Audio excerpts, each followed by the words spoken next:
আমরা এখন ইস্ট সিকিমের একটা প্রত্যন্ত গ্রাম লুংচকে। আজ দোলের দিন, তাই সলিড আছে। যা কিছু হয়ে যাক মাটন ভাত তো খেতেই হবে। সুদূর কলকাতা থেকে সেই উদ্দেশ্যে মাটন আমরা নিয়ে এসেছিলাম। তো সেই মাটনই এখন আমি বানাবো। এখন মোটামুটি বিকেল বেলা খাওয়া দাওয়া আমাদের হয়ে গেছে।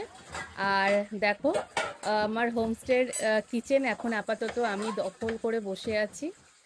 আগে থেকে বলেই রেখেছিলাম যে আমরা এরকম একটা প্রিপারেশন করব। তো সেই অনুযায়ী ওরা মোটামুটি র মেটেরিয়াল মাংস বাদে সবই ওরাই আমাদেরকে প্রোভাইড করেছে। আর তবে একটাই সমস্যা হয়ে গেছে, যেটা আমার খুব আক্ষেপ, সরষের তেলে রান্না করতে পারছি না। আমি জানতাম না যে ওখানে সরষের তেলটা পাবো না, ওরা রিফাইন্ড অয়েলে সবকিছু রান্না করে।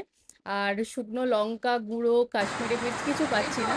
কাজেই রংটাও তেমন আসবে না এটা আমার মনে হচ্ছে। দেখা যাক শেষ পর্যন্ত কি হয়। ধোয়াধুয়ি কাটাকুটির পালা শেষ, এবার মাটন কষানোর পালা। বাইরে কিন্তু অঝোরে বৃষ্টি পড়ছে, আর আমি লড়ে চলেছি মাটন তৈরির জন্য। এখানে একটু কেতা করলাম আর কি।